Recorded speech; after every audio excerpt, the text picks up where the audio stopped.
Rapidly spreading coronavirus is also having an impact on the business supply chain and the production of many products manufactured in places like China. Steve Lamar is the CEO and president of the American Apparel and Footwear Association, and he joins us now with more. There's a lot to talk about, not only coronavirus, but phase one of the trade deal and also forfeit products. But I want to get to coronavirus. Sure. What are you hearing from your members, because you're one of the largest, apparel, footwear? What are you hearing about coronavirus impact on the supply chain? Well, China is a very important partner for us, and our members, first and foremost, were concerned about the health and safety of their workers, making sure that they take prudent steps. We're consulting experts, making sure as they travel back to their homes that they do the steps they need to safeguard their own health and safety.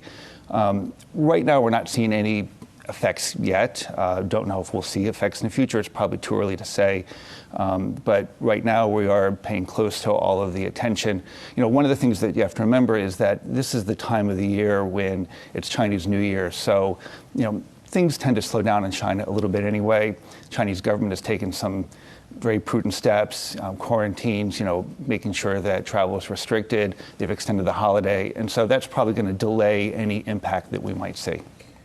Talk to me about just so we understand, in terms of the timing of the supply chain. In other words, if I'm an American manufacturer or American apparel company or a retailer, what's the sort of lag time? How far in advance am I ordering things from China, in other words? So if this just lasts a week and things are shut for a week, maybe that doesn't have an effect. How long would it have to be closed? Well, and you're right, there is a lag time. So right now we're working on orders that are coming in at the end of the year. And in fact, when we go talk about the China trade war, the fact that we still have these tariffs in place for the rest of the year, these tariffs are now going to be built into the prices that will begin to show up in, say, the holiday of 2020. So there is a natural delay anyway. People plan for it, they know it when we have the Chinese New Year. So this is going to extend and build on that a little bit. It'd be after the Chinese New Year happens, as people begin to return back to the factories, that we'll begin to see any impact, if there is any. And as I said, I think it's probably too early to speculate on what that may be. This is a very quickly evolving problem. The other thing that's on the agenda has to do, I think I said forfeiture, but I meant counterfeit. You meant counterfeit, right, sure. Well, there would be forfeiture, I imagine, when they seize it. But, yeah, absolutely.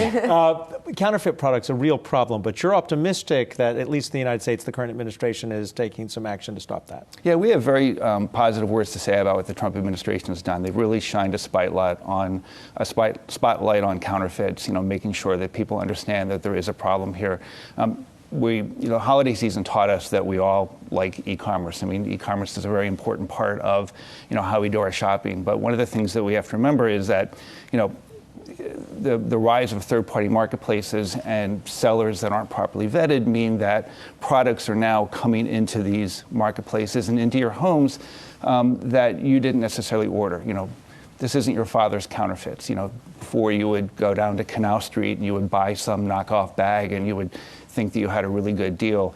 Now, you can still do that, of course. But now what's happening is a lot of people are buying what they think is legitimate product, and it's not. So, these third-party marketplaces, they should be shutting the door to counterfeiters. Instead, they're creating an opportunity for those counterfeit products to land on your front porch, to come into your living room without your knowledge. And when that happens, that means that you're getting product that is maybe unsafe, maybe made under bad working conditions. You're buying pajamas for your kids. Those pajamas have some bad material in the fabric or some bad chemical. You want to make sure that that doesn't happen. If you're buying from a legitimate producer, it won't happen. But if you're buying from a counterfeiter, you don't know it, you've inadvertently let that into your house. Steve, I want to ask you about tariffs, costs, and prices. So a lot of the apparel that's coming into the United States is now subject to that 15% tariff that went into effect last September. That is going to be cut back down to 7.5%, but not what it used to be. So where are those costs showing up? We have pointed out over and over, Trump is wrong when he says the Chinese are paying the tariffs. American importers and U.S. businesses are paying the tariffs.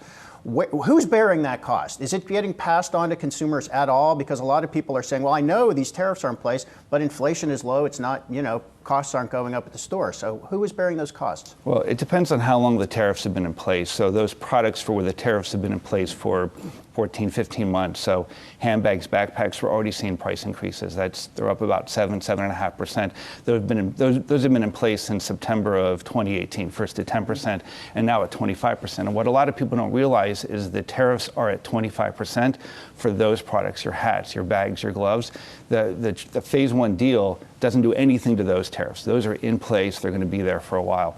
The products that go from 15% to 7.5%, that's 93% of apparel, 53% of footwear.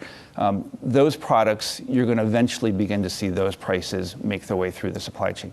What's the lag? A year or so? Well, as I was saying before, the lag could be 7 months, longer, it could even be shorter. Well, and in all cases, though, are your customers passing on those increases, or are they eating the increases? People are doing a lot of things to try and mitigate tariffs. Nobody wants to pass their cost increases on as prices because you want to stay competitive. At the same time, you don't want to accept the cost increases that are being passed on from the person below you in the supply chain. So everyone's trying to figure out what's the best way to mitigate it. But over the long term, the tariffs make their way into the prices. We know that because the tariffs that were imposed on us in 1930 and are still with us, those are now baked into all the products, all the clothes and shoes that I see here. All of those products, when you bought them, the tariffs are built into those prices. So we are now seeing tariff-based price increases on these products. This will show up in data?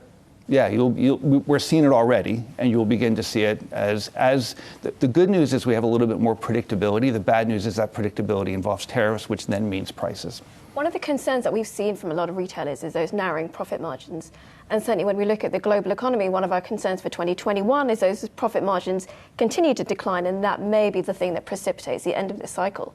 So those tariffs, if eventually they do, they're not passed on to consumers, how do you see that evolving for retailers in general?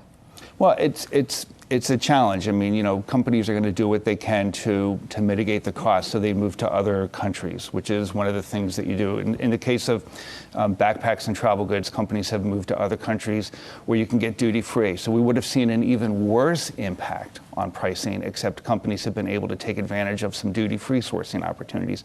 We have those options available for apparel and footwear. They're much more limited, but people are going to be looking at those as well. So that's, again, a very classic mitigation strategy that companies will be taking advantage of. Can you share with us what the AAFA has heard from the administration as we look at phase two? Hear anything from Mr. Navarro or Lighthizer? I think they continue to send signals that they would like to do a phase two, that phase two has a lot of very important, very tough topics, and to be prepared for a long negotiation, for a hard negotiation. So probably what you're hearing too.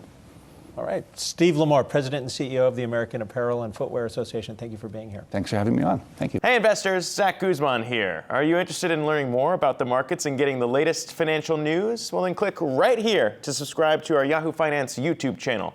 Get the latest up-to-the-minute market analysis, big interviews in the world of finance, and information on how to manage your money every day wherever you are.